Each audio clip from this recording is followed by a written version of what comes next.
ओम शांति। 21/3/22 की वाणी है। मीठे बच्चे, तुम्हारे पास जो कुछ है उसे ईश्वरीय सेवा में लगाकर सफल करो। कॉलेज कम हॉस्पिटल खोलते जाओ।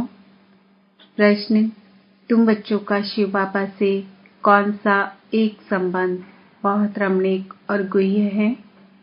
उत्तर, तुम कहते हो शिव बाबा हमारा बाप भी है तो बच्चा भी है, परंतु बाप तो फिर बच्चा कैसे है? ये बहुत रमणीक और गुह्य बात है। तुम उन्हें बालक भी समझते हो क्योंकि उन पर पूरा बलिहार जाते हो। सारा वर्षा पहले तुम उनको देते हो। जो शिव बाबा को अपना वारिस बनाते हैं वही 21 जन्मों का वर्षा पाते हैं। यह शिव बाबा बच्चा कहता है कि मुझे तुम्हारा धन नहीं चाहिए, तुम सिर्फ श्रीमत पर चलो तो तुम्हें बादशाही मिल जाएगी। गेट माता ओ माता। ओम शांति। ओम शांति किसने कहा? शरीर ने कहा व आत्मा ने कहा। यह बच्चों को अच्छी रीति समझना चाहिए। एक है आत्मा, दूसरा है शरीर। आत्मा तो विनाशी है। यह आत्मा स्वयं अपना परिचय देती है कि मैं भी आत्मा बिंदु स्वरूप हूँ। जैसे परमात्मा बाप अपना परिचय देते हैं कि मुझे परमात्मा क्यों कहते हैं, क्योंकि मैं सबका बाप हूँ। सभी कहते हैं कि है परम पिता परमात्मा, हे भगवान। यह सब समझने की बातें हैं, अंधश्रद्धा की बात नहीं। जैसे और जो सुनाया वह सत्य नहीं। मनुष्य जो ईश्वर के लिए बतलाते हैं वह सब असत्य है। एक ईश्वर ही सत्य है, वह सत्य बतलाएगा, बाकी सभी मनुष्य मात्र उनके लिए झूठ बतलाएंगे। इसलिए बाप को सत्य कहा जाता है। सचखंड स्थापन करने वाला। भारत ही सचखंड था। बाप कहते हैं मैंने ही सचखंड बनाया था। उस समय भारत के सिवाय और कोई खंड नहीं था। यह सब सत्य बाप ही बतला सकते हैं। ऋषि मुनि आगे वाले सब कहते गए कि हम ईश्वर रचयिता और रचना के आदि मध्यंत को नहीं जानते। नेति नेति करते गए, कोई भी परिचय दे ना सके। बाप का परिचय बाप ही देते हैं। मैं तुम्हारा बाप हूँ। मैं ही आकर नई दुनिया की स्थापना कर पुरानी दुनिया का विनाश कराता हूँ। शंकर द्वारा नई सृष्टि ब्रह्मा द्वारा रचता हूँ। मैं ही तुमको अपना सत्य परिचय देता हूँ। बाकी जो मेरे लिए तुमको सुनाएंगे वह झूठी सुनाएंगे। जो होकर गए हैं उन्हें कोई नहीं जानते। सत्युगी लक्ष्मी नारायण ऊंचे थे। नई दुनिया जो ऊंची थी उसके मालिक थे। बाकी इतनी ऊंची दुनिया किसने बनाई और उसका मालिक किसने बनाया ये कोई नहीं जानते। बाप जानते हैं। जिन्होंने स्वर्ग की राजाई का वर्षा लिया होगा उनकी बुद्धि में ही ये बातें बैठेगी। गाते भी हैं, तुम मात पिता हम बालक तेरे, तुम्हारी कृपा से सुख घनेरे। यह किसके लिए गाते हैं? लौकिक के लिए या पारलौकिक के लिए? लौकिक की तो यह महिमा हो न सके। सत्युग में भी यह महिमा किसकी हो न सके। तुम यहाँ आए हो उस माता पिता से 21 जन्मों के सुख गनेरे का वर्षा लेने, राज्य भाग्य का वर्षा लेने। भगवान है ही रचयिता तो उनके साथ माता भी होगी ना। यहाँ तुम बच्चे कहते हो हम माता पिता के पास आए हैं। यहाँ कोई गुरु को सही नहीं है। बाप कहते हैं तुम मेरे से फिर से स्वर्ग का वर्षा ले रहे हो। सत्युग में लक्ष्मी नारायण ही राज्य करते थे। श्री कृष्ण को सब प्यार करते हैं, भला राधे को क्यों नहीं करते? लक्ष्मी नारायण छोटेपन में कौन है यह कोई नहीं जानते। लोग समझते हैं यह द्वापर युग में हुए हैं। माया रावण ने बिल्कुल तुच्छ बुद्धि बना दिया है। तुम भी पहले पत्थर बुद्धि थे। बाबा ने तुमको पारस बुद्धि बनाया है। पारस बुद्धि बनाने वाला एक बाप ही है। स्वर्ग में सोने के महल होंगे। यहाँ सोना तो क्या तांबा भी नहीं मिलता, पैसे तांबे के भी नहीं बनाते। वहाँ तो तांबे की कोई कीमत नहीं। यह जो गाया हुआ है, किनकी दबी रही धूल में किनकी राजा खाए, वह फिर होना है जरूर। बरोबर आग लगी थी, विनाश हुआ था, सो फिर होना है जरूर। 5000 वर्ष पूर्व समान फिर से दैवी स्वराज स्थापन हो रहा है। तुम बच्चों को राजा ही देता हूँ, अब जितना जो पड़े। विचार करना चाहिए कि यह सतयुग में लक्ष्मी नारायण, यह राजा रानी तथा प्रजा कहाँ से आए, उन्होंने राज्य कहाँ से लिया। एक दो से लेते हैं, वह सूर्यवंशियों से चंद्रवंशियों ने लिया, चंद्रवंशियों से फिर भिखारी राजाएं लेते हैं, राजाओं से फिर कांग्रेस सरकार ने लिया। अब तो कोई राजा ही नहीं है। लक्ष्मी नारायण स्वर्ग के मालिक थे ना। 8 गद्दियां चली। त्रेता में सीताराम का राज्य चला, फिर माया का राज्य शुरू हुआ। विकारी राजाएं निर्विकारी राजाओं के मंदिर बनाकर पूजा करने लगे। पूज्य थे वही पुजारी बने। अभी तो विकारी राजाएं भी नहीं है। अब फिर नई दुनिया की हिस्ट्री रिपीट होगी।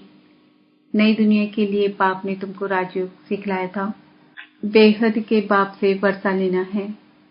जो इम्तिहान पास करेंगे वही कल्प कल्प ऊंच पद पाएंगे। यह है पढ़ाई, गीता पाठशाला।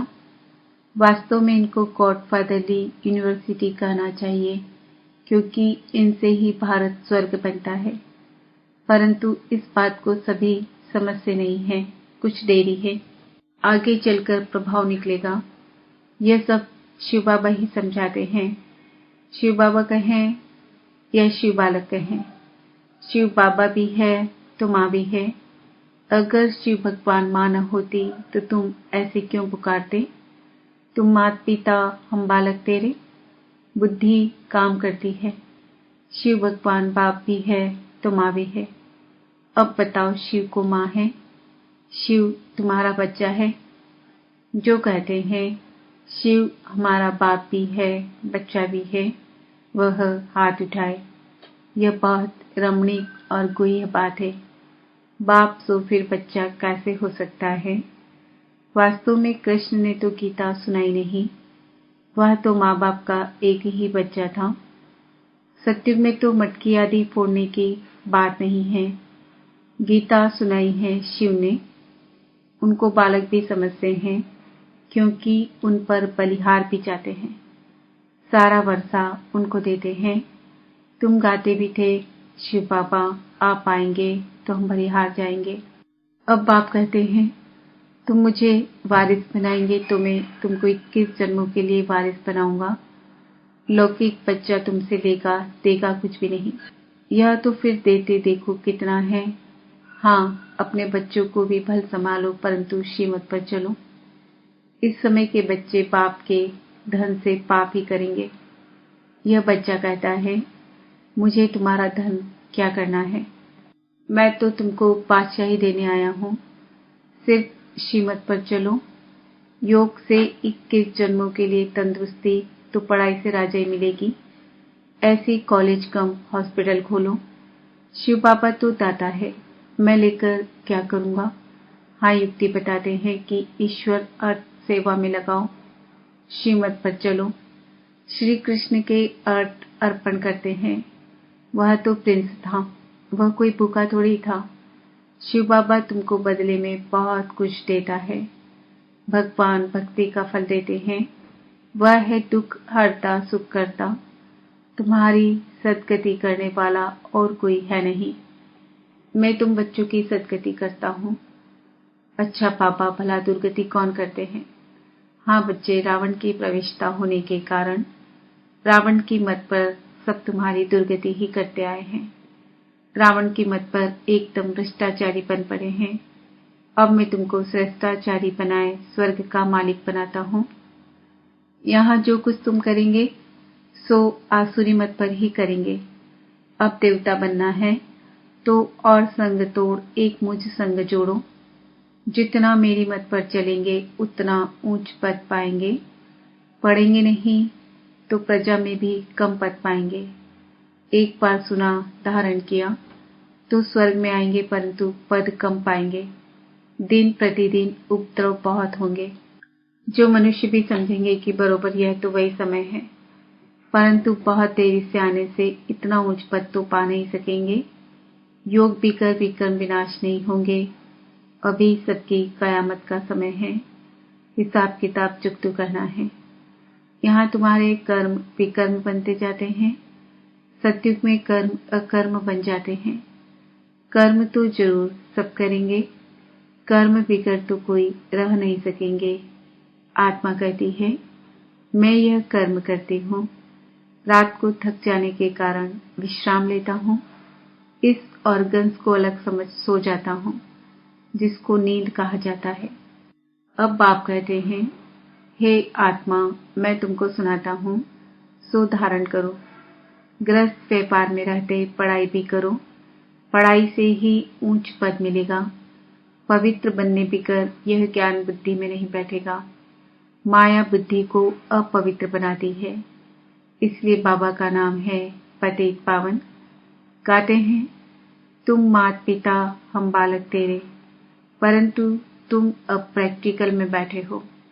जानते हो, इस सहज राजयोग के बल से 21 जन्मों के लिए हम स्वर्ग के मालिक बनेंगे। इसलिए ही तुम आए हो। भक्ति मार्ग में तुम गाते थे, अब गायन बंद हुआ। स्वर्ग में गायन होता ही नहीं, फिर भक्ति में होगा। बाप कहते हैं, मैं तुम्हारा मात पिता बन तुमको स्वर्गवासी बनाता हूँ। माया फिर नरकवासी बनाती है। ये खेल है। इसको समझकर मरने के पहले बाप से वर्षा ले लो, नहीं तो राज्य भाग्य गंवा देंगे। पतित वर्षा ले ना सके, वह फिर प्रजा में चले जाएंगे। उनमें भी नंबरवार मर्तबे हैं। बाप कहते हैं, इस मृत्यु लोक में यह तुम्हारा अंतिम जन्म है। अब मेरी मत पर चलो तो तुम्हारा बेड़ा पार हो जाएगा। इसमें अंधश्रद्धा की कोई बात नहीं। पढ़ाई में कभी अंधश्रद्धा नहीं होती। परमात्मा पढ़ाते हैं। बिकर निश्चय पढ़ेंगे कैसे? पढ़ते पढ़ते फिर माया विघ्न डाल देती है, तो पढ़ाई को छोड़ देते हैं। इसलिए गाया हुआ है, आश्चर्यवत सुनंती कथंती, फिर पापा को फारकती दे देते हैं। परंतु फिर भी लव है तो आकर मिलते हैं। आगे चलकर पछताएंगे कि बाप के बच्चे बन फिर बाप को छोड़ दिया।